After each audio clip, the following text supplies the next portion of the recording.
een plekje afgesproken ergens in het Remuntje bij de brandweerkazerne. Daar staat een bank. En ik denk, ja, dan gaan we daar zitten met 2 dames. Connie en Sabine. En we gaan het hebben nu voor de 50ste Zoemermarkt, dames. De 50ste, boord, ik ga dichterbij, anders komt geen in beeld. Hey, de 50ste Zoemermarkt is eraan te komen. En ja, ik heb een herinnering, Mia Bremmers, ergens in de 60er jaren. Dat bedacht het ooit een keer. En dat deed het met zoveel verven dat het eigenlijk ook vroeger hoort dat Zoemermarkt met OE. En nu hebben we het een beetje verbasterd. Zodat iedereen het kan begrijpen wat het eigenlijk is. Of het juiste begrip is, weet ik niet. Maar voor de lui is Zoemermarkt, althans het oude begrip is naar de markt toe. En kijken of je toch een stukje curiosa vindt. Of je het wat ik al lang zoek. Of je het wat ik helemaal niet zoek. Maar je weet toch wil hebben. En ja, volgens een x-aantal lui is dat een beetje verwaterd. Is het niet meer zoemelen. Maar is het te commercieel geworden. En zou het wel zomaar kunnen zijn dat de Zoemermarkt ooit een keer opheurt te bestaan. Puur in het feit om de lui niet meer dat vind je. Wat ze vonden vroeger op een Zoemermarkt. Is dat zo? Nee, want er zijn we gelukkig heel aan het werken. Het klopt, het Zoemelenvak, dat was een beetje weg. De telefoonhoesjes, de tassen zijn er voor in de plaats gekomen.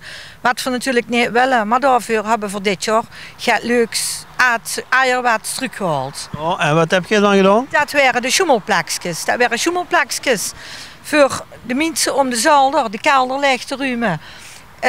Geen partieverkoop, geen eten en drinken, maar gewoon die eierotzooi lekker schoemelen tussen die kramen weer zoals het vroeger ooit begonnen is. Zoals het eigenlijk succes was, hè? Want dat was natuurlijk uniek.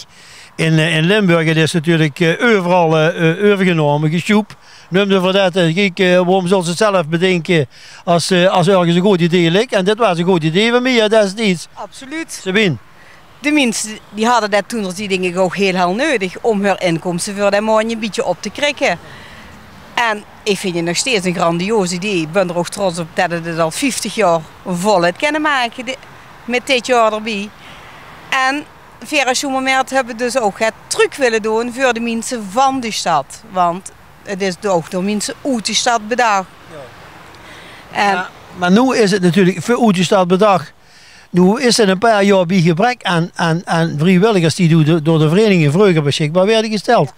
Is vakantietijd, ik snap dat allemaal. Is dat op een gegeven moment een beetje een hennie gegeven van een, laat ik zo zeggen, tussen aanhalingstekens commerciële partij? Ja, dat is op vraag van de gemeente geweest. Zie vond je met alle eel wat er in de wereld is, dat dit een beetje uit de kluiten gewassen is. En ze hadden toch liever dat via een organisatiebureau gingen samenwerken. Een organisatiebureau waar ze ook achter kosten staan. Nou, dat is dan de firma Eri uit Zevenum geworden. Vorig jaar was het de eerste keer dat ze de Zoemermarkt met organiseerden. Laat wel plannen doen voor samen. Maar het bestuur van de Zoemermarkt heeft nog altijd het laatste woord als er gaat gebeuren moet. Het is niet zo dat we gezegd hebben van, nou alsjeblieft, dat is de bedoeling en hier doet maar. Verheid in alle tijden inspraak over hetgeen wie het ingevuld gaat worden. Alleen de eisen van brandweer, politie, gemeente werd elk jaar meer. Moeten we ons ook gaan aanpassen. Is niet altijd leuk voor de deelnemers. En voor de organisatie? De organisatie ook niet, maar ik vind de deelnemers, dat vind ik belangrijker als die organisatie. Want die mensen doen dat voor hun boterham, die moeten er van rondkomen. Maar we moeten wel proberen om het toch een festijn te houden waarop heel veel mensen de binnenstad inkomen die 2 dagen. Daar is het om het bruisargument, zeggen ze. Hè? En ja, dus is het als een commerciële partij. Ja, die pakken gauw €20.000. Of dat allemaal winst is, weet ik niet. Maar dan gaan we maar van meneer van Hoed, maar voor niks doen ze dat niet. Dat had natuurlijk eigenlijk, kijk dat de gemeente min of meer, ja, dwingen is een groot woord, maar toch adviseert om met een andere partij samen te werken. Ja, dat is eigenlijk al een verhaal wat we ook weer op het Donderberg gezien hebben, waar de geweldige Koningsmarkt ter ziele is gegaan. Om al dit wat Sabine net al zei, al die regelgeving. Vroeger zouden ze met 2 man van de gemeente aan tafel en dan werd dat geregeld.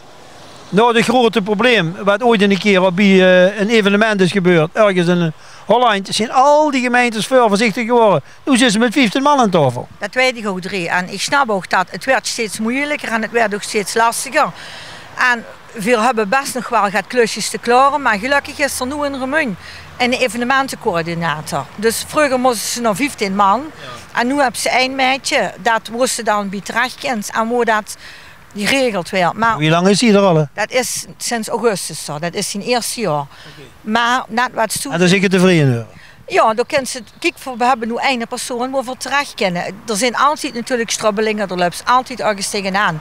Hoe gewerkt weer een foto gemaakt, maar we hopen toch dat we in goede samenwerking weer een 50ste Schumelmarkt kunnen doen. Dat zou ook nog perspectief kunnen bieden voor de Koningsmerle op het Onderberg, als er zo iemand is. Laten we het hopen. Laten de mensen zich bijeenpakken en net wat zo is, als verenigingen zich samen gaan pakken. Van de Donderberg, van de stad, van het veld, dan kunnen we in Remun denk ik heel veel. Ja. Ja, maar daar ben ik van u overtuigd. Maar nu even, Sabine, je zit allebei natuurlijk, je hebt een belang bij het feit dat de stad bruist. Net zo goed ik dat belang heb, uit welke hoofden dan ook, heb je dat belang ook. En ik vind het wel fijn dat er nog een paar mensen zijn die niet 's avonds de winkel sluiten en dan de Maas over kneuren of naar het zuiden kneuren en zeggen, nou ja, dat zal me wel worst wezen. Je hebt nog het idee dat er nog dat er een beleving moet zijn. Ja, en dan wil ik er even op terugkomen. Dus zei s'avonds de winkel sluiten. Ik heb zelf 18 jaar op de Neerschot de winkel gehad. Wat ik zo erg vind op de Schumelmarkt op woensdag, de winkeliers sluiten om 6 uur. Want 6 uur is sluitingstijd, hè. Dat vind je geen pas hebben voor de mensen die komen. Schumelmarkt is tot 9 uur s'avonds. Als toen winkelier was, ja, sorry, dan moest ze er eigenlijk ook in metgaan. Want ik vind het een beetje ongehoord dat dan kruimleeg zijn om 6 uur, winkels toe zijn, terwijl er nog god weet wie voor mensen op de been zijn. Ik vind eigenlijk zouden we voor die mensen een scher aan willen spreken van alsjeblieft, die 2 dagen in het jaar, 1 avond heb je sowieso al kopen of doet de andere voorsmet. Maar ik denk dat wat Stoe doet bedoelt, en het zal misschien kon ik kunnen beamen, meestal is dat, zijn dat diezelfde lui die op zondag ook dicht hebben, terwijl de buurman bijvoorbeeld open heeft. Ja. En meestal zijn dat lui die zijn in dienst. En dat interesseert die allemaal niks. Of het eind van de maand de salaris beklopt. Maar als de winkel gesloten moet worden, doordat er niet genoeg verdiend werd. Dan janken die het als. Ja, daarom. Ja, het is triest dat de kruim, dus toen wil je zeggen, dat is één kruim. Gewoon om 6 uur dicht. Ja, dan zijn de mensen die hebben een kruimke voor haar zaak. En die zeggen, oh nee, om 6 uur gewoon niet dicht. En dan is dat de winkel dan dicht is jammer, maar dat de kraam dan leeg is. Want dan lopen mensen over het parcours en zeggen, oh, hier is niks, allemaal leeg kruim. Ja. Terwijl dat niet nodig is. Dat zou niet moeten. Die zouden de kraam kunnen verhuren. Of door kunnen verhuren en nemen ze dit dan wel geherbeld hebben? Nee, gewoon de ene keer meedoen en samen gaat schoonste van maken. Dat is gewoon veel fijner samen. Ja, vroeger hadden we dat probleem niet. Hè? Toen waren het kleine zelfstandigen. Roermond West, want toen was het nooit begonnen, Roermond West. Roermond West. Ja, dat was de slogan. Ja, dat was de slogan. Meer bedacht die. Ja, en dat moet ik eerlijk gezegd zeggen, dat was ook de eerste winkeliersvereniging. En die zich actief opstelden naar elkaar toe. Hè? Want dat was heel belangrijk, naar elkaar. Ja, want dat naar elkaar, dat hebben we dus ook nu. Ik zit in de Bekkerstraat en we hebben ook naar elkaar. We hebben afgelopen zaterdag de cultuurnacht gehad. Ja. En dat doen we gewoon samen met een paar ondernemers een prachtig feestje. Ja, dat was een succes geloof ik. Dat was een heel groot succes. Ik zag het aan de foto's en aan de berichten. Oh, jazeker. En daar hebben ze een voorbeeld van. Dan natuurlijk, we vragen er ook weer vergunning aan bij de gemeente. Veel hebben ook ons aan bepaalde dingen te haaien. Maar samen met een paar goede ondernemers maken ze er een feestje van. Geweldig. Nu moet ik wel zeggen dat curioze, vroeger of net niet antiek. Ik kan me herinneren, dat was een run. Hè. Toen ging ze naar Tongeren en toen ging ze naar de Luikse markten, overal heen. Want het was natuurlijk op het ogenblik smieten ze zich met die spullen kapot. En een kast wat ik vroeger wil hebben, die toen nog 1500 gulden kostte. Die geven ze zeggen, gooi maar een op. Hè. Ja.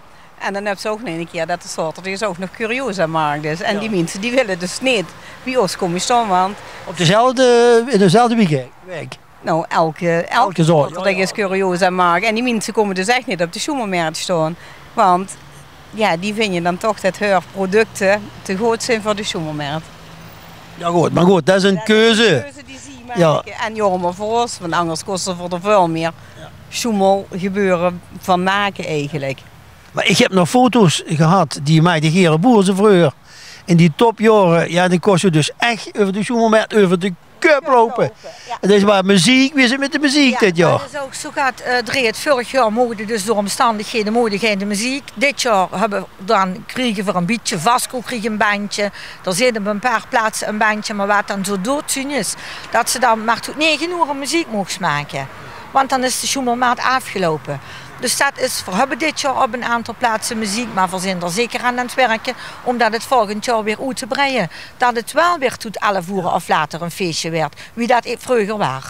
Nou, ik jog nogal door de wereld heen en als ik op markten kom, zie ik ook heel vaak jonge muzikanten die hier en daar ergens op markten of op andere evenementen staan die met een vioolkist voor de naast of een muts.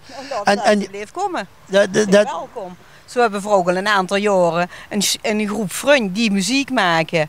Die brengen blaasinstrumenten met en die voor de gezelligheid lopen die door de stad. En die maken muziek. Nou, dat is toch helemaal toppie. Nu begreep ik dat je elk jaar een paar cent aan overheid en dat besteedt je aan een goed doel. Wat is dit jaar geworden? Dit jaar is het bejaardentoes in de binnenstad geweest. De Pollard en de Volksmond genoemd. Daar zijn we gaan vragen aan de activiteiten wat kent je gebruiken, wat zou je graag willen hebben. Nou, ze hebben daar een heel schoon apparaat, een quickie noemen ze dat. Daar kan een soort USB-stick zijn. En ze hadden hier het zomerconcert van Rieu op het Vreethof. Nou, daar hebben ze zich mogen kopen. En dan hebben ze een concertstuk gekocht, zal ik maar zeggen, van Helene Fischer. Omdat die mensen het geweldig vinden om daar naar te kijken. Ja. Wanneer is de zomerweer dit jaar, de 50ste? De 5 en 26 juli. Dat is geloof ik altijd de laatste week van juli. Altijd de laatste woensdag en donderdag van juli. Gordy en Sabine, hartstikke bedankt voor uw medewerking. En ja, graag gedaan. En ik zou tegen de lu zeggen, de laatste woensdag en donderdag van juli. Dan is het weer te doen in de stad. Vroeger waren het alleen maar in Roermond-West, maar nu is het breder. De straten zijn de rondom ook bemand met kruim. 200 kruim staan er ergens in dat hele complex. En ik zou zeggen, als je gaat muziek wilt maken of je wil een eigen bijdrage leveren, meld je bij www.schumelmail.nl. Daar kun je in ieder geval uw gegevens vinden die je nodig hebt om mee te mogen doen. Het is nog een paar weken, maar het is altijd een topweekend. En dan moet je weer alles vooral zwaaien. En als je denkt, ja, hoe kan je nog meer vinden? Wat er allemaal te doen is. Kijk naar TV11, want op TV11, daar ziet ze zichzelf. Tot de volgende week.